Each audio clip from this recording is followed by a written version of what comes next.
दोस्तों, आज की प्रेस कॉन्फ्रेंस में ज्ञानेश कुमार का वीडियो दिखाकर राहुल गांधी ने जो हाइड्रोजन बम फोड़ा है, उसके बाद सब कुछ दूध का दूध पानी का पानी हो गया है।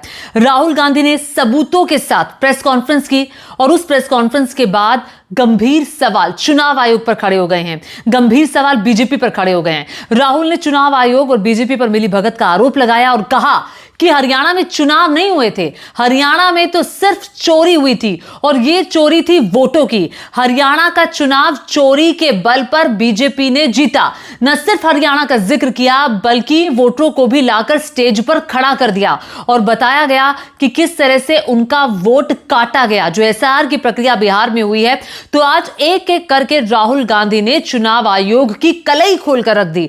चुनाव आयोग का जवाब क्या आएगा यह देखना होगा। मेरे वीडियो बनाने तक चुनाव आयोग का कोई जवाब नहीं आया है। अब सबसे पहले मैं आपको बता दूं, राहुल गांधी की आपको पहली प्रेस कॉन्फ्रेंस याद कीजिए जो उन्होंने कर्नाटक के लिए की थी, महाराष्ट्र के लिए की थी और आज हरियाणा के लिए। और पूरे चुनाव पर राहुल गांधी ने आरोप लगा दिया कि हरियाणा का चुनाव चोरी हुआ। मैं बता दूं, राहुल गांधी ने कहा कि हरियाणा का चुनाव बीजेपी 22 लाख वोटों से जीती थी, जबकि 25 लाख वोटों की चोरी हुई। हर 8 में से एक वोट हरियाणा का चोरी हुआ वोट है। हर 8 में से जो एक वोटर है वो फर्जी है हरियाणा का। इतना ही नहीं, राहुल गांधी यहीं पर नहीं रुकते। राहुल गांधी ने यह स्पष्ट किया कि ये सब जो हो रहा था ये मिलीभगत से हो रहा था। उन्होंने बकायदा एक एक बात का सबूत रखा और देखिए कैसे राहुल गांधी ने बताया कि कितने वोट चोरी हुए, डुप्लीकेशन कितने वोटों की हुई, पते गलत मिले। तो सारी बातें राहुल गांधी की तरफ से सबूतों के साथ वहां पर रखी गई। डुप्लीकेट वोट, अवैध पता, बल्क वोटर, फॉर्म 6 और फॉर्म 7 का दुरुपयोग किया गया। विधानसभा चुनाव में 12.5% तो फर्जी वोट थे। और याद कीजिए, हरियाणा का जो चुनाव था वो सभी जितने पोल्स थे वो कह रहे थे, एग्जिट पोल हो भले ओपिनियन पोल हो, और जो पत्रकार भी वहां पर गए हुए थे कि हरियाणा में तो कांग्रेस पार्टी जीत जाएगी, आराम से जीत जाएगी। लेकिन हुआ क्या? हरियाणा में कांग्रेस पार्टी नहीं जीती थी, हरियाणा में बीजेपी की जीत हुई थी। अब राहुल गांधी ने ये फोटो दिखाई, ये ब्राजीलियन मॉडल की फोटो है। बाकायदा राहुल गांधी ने ब्राजीलियन जो मॉडल है उनकी फोटो दिखाकर कहा कि इनकी जो तस्वीर है उसका इस्तेमाल हरियाणा के चुनाव में हुआ। इस तस्वीर पर कभी ये जो ब्राजीलियन मॉडल है, इनकी तस्वीर तो इनकी थी, लेकिन कहीं इनका नाम रश्मि लिखा गया, कहीं सुनीता, और कहीं पर इनका नाम सारा लिखा गया, स्वीटी लिखा गया, सीमा लिखा गया, माफ कीजिएगा। तो अलग अलग नाम से इन्होंने वोट डाले। कितनी जगह? 22 अलग अलग जगहों पर 10 बूथों पर इस चेहरे वाली जो फोटो लगी हुई है इनकी, इन्होंने वोट डाले। तो ये फर्जीवाड़ा ऐसे हुआ है। ये तो सिर्फ एक एग्जाम्पल है। राहुल ने कहा ऐसे कई एग्जाम्पल हैं जो सामने आए हैं। देखिए जरा राहुल ने इस पर क्या कहा है। अब मैं आपसे पूछना चाहता हूं और हरियाणा के युवाओं से पूछना चाहता हूं, हरियाणा की जनता से पूछना चाहता हूं कि ये कौन है, इसकी एज क्या है, ये कहां की है, इसका नाम क्या है,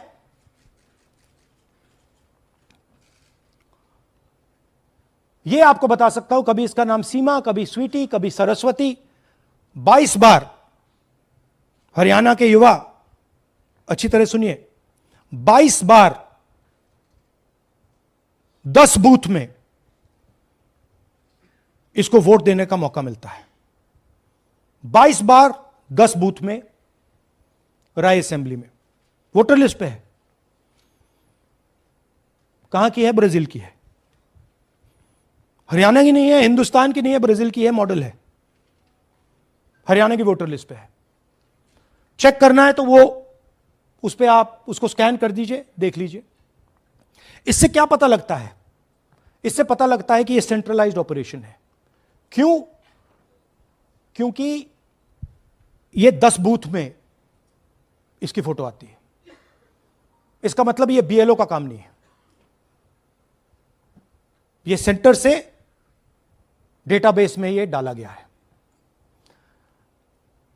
ब्राजील की महिला 22 बार 10 बूथों में हरियाणा में वोट कर रही है। राहुल गांधी यहीं पर नहीं रुके। उन्होंने फर्जी वोटरों का जिक्र करते हुए यह भी बताया कि एक चेहरे वाली ये महिला कई जगह इनका नाम जो है वो लिखा हुआ है, अलग अलग नाम लिखे हैं, अलग अलग पता लिखा है, लेकिन फोटो एक ही है। और कितनी जगह तो ऐसा हुआ है कि वोटर लिस्ट जो है उसमें फोटो ब्लर है, फोटो ब्लर है ताकि कोई पहचान ना पाए। इस तरह से फर्जीवाड़ा हो रहा है। नॉर्मल हरियाणा की पोलिंग लिस्ट जी, इसमें आपको कुछ अजीब सा लग रहा है? Can you see something strange? हाँ, जूम इन थोड़ा सा कीजिए। नहीं नहीं, यहां से दिख जाएगा। अमरजीत कौर। मल्टीपल नेम्स, कहां है मल्टीपल नेम्स? हाँ। Very good. हम्म। हाँ ठीक है। अच्छा थोड़ा आगे जाइए। तरविंदर सिंह 73 ईयर्स, फोटो है किसी हाँ, बच्चे अच्छा, का। लाइए जी, जी। लाइए। हाँ क्या देखा? नहीं, हाँ ये देखिए, अब इसमें कुछ स्ट्रेंज लग रहा है आपको? विक्रम सिंह, नाम पिता का नाम रण सिंह, मकान 76, आयु ये 34 विक्रम साल। सिंह ये औरत है आदमी है? वही मैं राहुल जी, मैं औरत आपको है। बता रही, औरत है, महिला है, और उम्र भी 34 साल दिखाया जा रहा है। इनकी उम्र देख के लगता है कि कम से कम 65-70 साल की हो। अच्छा ये 9 जगह आ रही है? 9 जगह। 9 प्लेसेस। अच्छा थोड़ा और दिखाओ। ये क्या है?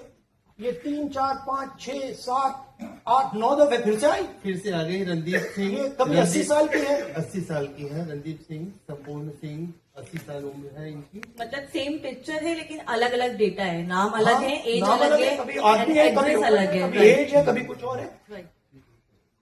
और देखिए ये फिर से आती है। मल्टीपल है। मल्टीपल, ये फिर से कई आई। जगह है। और जाइए, ये फिर से और आई। फिर से आ गई। ये फिर से आई। ये एक मिनट, ये गुरमेज सिंह, एक लड़के का नाम, उम्र 93 ईयर्स, हाँ। ऊपर कर दिया। हाँ। और उस लड़के की उम्र 23। ये हरियाणा की जी, सर। एक्चुअल पोलिंग लिस्ट है। बट इसमें से सबसे इंटरेस्टिंग बात, और दिखाइए थोड़ा, शो मोर, कीप गोइंग,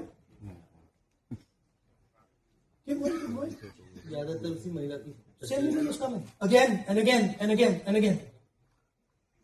104 साल उम्र, 104 साल की हो गई। 75 साल। नहीं वो मकान है, मकान मकान है। में देखिए, इनकी भी उम्र 75 साल तो नहीं है। हाँ। अजीत सिंह इनकी उम्र। ठीक है, और नीचे जाइए। ये सब 104 में रह रहे हैं, आप देखिए ये सब 104 103 104 103 मकान में रह रहे हैं। नीचे जाइए और जाइए। तो अब मैं आपसे पूछता हूं, ये किस चीज की लिस्ट है? ये किस लेवल की लिस्ट है? ये हरियाणा की लेवल की लिस्ट है, असेंबली की लिस्ट है, किस चीज की लिस्ट है? राहुल यही नहीं रुके। राहुल ने बकायदा ये तक कहा कि मुख्य चुनाव आयुक्त ये कहते हैं कि 0 हाउस नंबर, जो उन्होंने पिछली प्रेस कॉन्फ्रेंस में कहा था कि हाउस नंबर 0 उन लोगों का है जिनका घर नहीं है, जो सड़क पर रहते हैं, जो पुल के नीचे सोते हैं, जो रैन बसेरों में सोते हैं। राहुल ने उसका भी आज खुलासा किया। अब इस पर चुनाव आयोग क्या कहेगा, ये देखने वाली बात होगी। राहुल ने कहा कि नहीं, ऐसा नहीं है। चूंकि चुनाव आयोग की प्रेस कॉन्फ्रेंस और मुख्य चुनाव आयुक्त ज्ञानेश कुमार की प्रेस कॉन्फ्रेंस करने के बाद, ये बड़ा दावा करने के बाद कि भाई ये 0 हाउस नंबर तो उन लोगों का है जो बाहर रहते हैं, उस पर राहुल ने कहा कि हमने वेरीफाई किया है और हमारी वेरिफिकेशन में ये सामने आया है कि इसमें से कई लोग ऐसे हैं जिनके बड़े बड़े घर हैं, लेकिन उसके बावजूद उनका हाउस नंबर 0 लिखा गया है। सुनिए राहुल ने क्या कहा। ये देखिए ज्ञानेश जी का ज्ञान सुनिए जरा। ये कह रहे हैं कि हाउस नंबर 0 का मतलब होमलेस, जिसके पास घर नहीं है।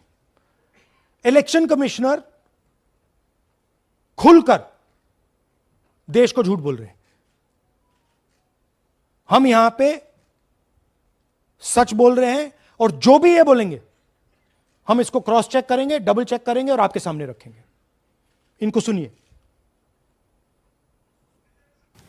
जिन लोगों के पास घर नहीं होता, सरदार जी लोग का एक्सप्रेशन देखिए, भाग्यवान है।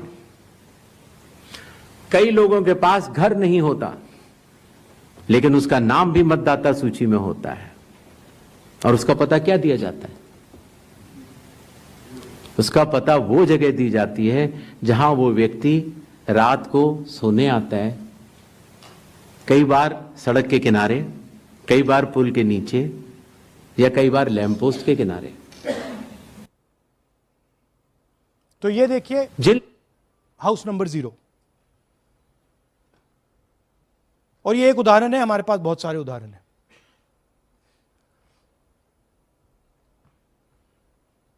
थोड़ा जूम इन कीजिए। नरेंद्र जी है ये इनका घर है। अब प्रॉब्लम क्या है, जब हाउस नंबर 0 होता है और अगर हम वोटर को चेक करना चाहते हैं तो तकरीबन इम्पॉसिबल है। हमने इनके गांव में किसी को भेजा, लोगों को भेजा, फोटो से वेरीफाई करना पड़ता है, ढूंढ कर ये है। उसके बाद फिजिकली हमने पता लगाया कि ये उसका घर है। ऐसे बहुत सारे उदाहरण हैं। मेरा घर छीन लिया, अब नरेंद्र का भी छीन रहे हैं। तो इतना ही नहीं, बिहार के वोटरों को भी ला करके राहुल गांधी ने स्टेज पर खड़ा कर दिया। उस बिहार के वोटरों को जिस बिहार में चुनाव होने वाले हैं, जिस बिहार में कल पहले दफा वोट पड़ेंगे, पहले चरण की वोटिंग होगी।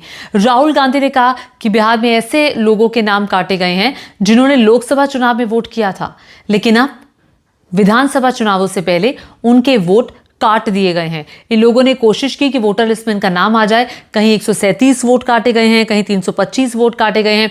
ऐसा सिर्फ एक गांव में नहीं, बल्कि बिहार में जगह जगह ऐसा हुआ है। कुल 65 लाख वोट काटे गए हैं चुनाव आयोग की तरफ से बिहार विधानसभा चुनावों से ठीक पहले।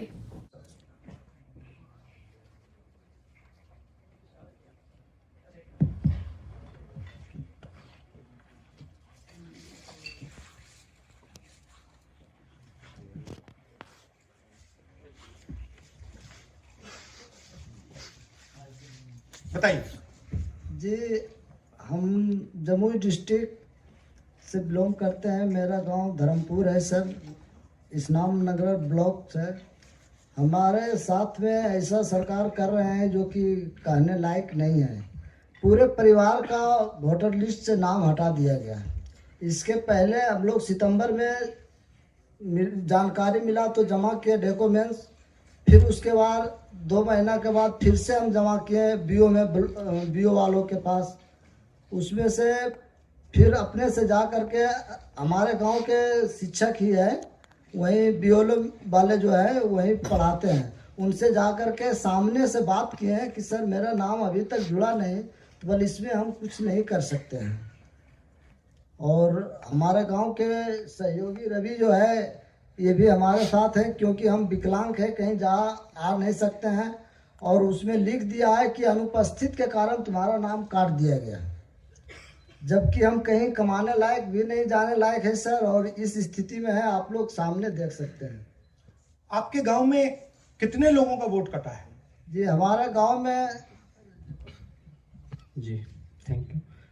नमस्कार, मैं रवि कुमार यादव, बिहार, जमुई जिला, इस्लामनगर अलीगंज प्रखंड, ग्राम धर्मपुर का हूँ। सर मेरे गांव में लगभग अगर ऐसे देखा जाए तो वोटर लिस्ट से गायब 187 लगभग हुआ है। 187 लोग काटे गए। और अगर न्यू वोटर को ऐड कर दिया जाए सर तो वो 300-325 लगभग हो जाएंगे, क्योंकि 150 न्यू वोटर जोड़ना था जिसे जोड़ा नहीं गया। तो ऐसा बात है सर। तो that is the reality of Bihar. This is just the tip of the iceberg. We are absolutely certain that we will be able to do the same presentation for you after the election once the data. We have no doubt. जब राहुल गांधी से सवाल किया गया कि क्या आप court जाएंगे, जनता के बीच जाएंगे, आप कोई आंदोलन करेंगे, तो राहुल गांधी ने कहा कि देखिए जो इंस्टीट्यूशनल फ्रेमवर्क है वो उनके हाथ में है, हमारे हाथ में नहीं है, और हम सिर्फ सच्चाई सामने रख सकते हैं। Press conference supreme court of India भी देख रहा है। पहले की प्रेस कॉन्फ्रेंस भी देखी थी, बंद कमरों में तो हम प्रेस कॉन्फ्रेंस कर नहीं रहे। बहुत सारे मामलों में सुप्रीम कोर्ट जो है स्वतः संज्ञान लेता है। सुप्रीम कोर्ट पर निर्भर करता है कि सुप्रीम कोर्ट क्या करता है। अगर सुप्रीम कोर्ट की प्रेस कॉन्फ्रेंस देख रहा है, उनको लग रहा है कि इसमें कुछ सच्चाई है, तो सुप्रीम कोर्ट को कोई कदम उठाना चाहिए। उन्होंने कहा कि हमारी जिम्मेदारी है कि हम सच्चाई को दुनिया के सामने रखें, हम सच्चाई को युवाओं के सामने रखें, जेनजी के सामने रखें, और साथ ही साथ देश की जनता के सामने रखें। वो फैसला करे कि ये सही हो रहा है, गलत हो रहा है। हम सच्चाई सामने रखना हमारा काम है, बाकी फैसला आपको करना है, क्योंकि देश के लोकतंत्र को इस वक्त बर्बाद करने का काम चल रहा है। अब देखना ये होगा कि चुनाव आयोग इस पर क्या कहता है, और क्या बीजेपी का कोई बड़ा नेता इस पर कोई बयान देगा। चूंकि कल बिहार में पहले दौर की वोटिंग है और उससे पहले हाइड्रोजन बम राहुल ने फोड़ा है। आप क्या सोचते हैं राहुल गांधी के इस हाइड्रोजन बम पर? नीचे कमेंट करके जरूर बताएगा। धन्यवाद।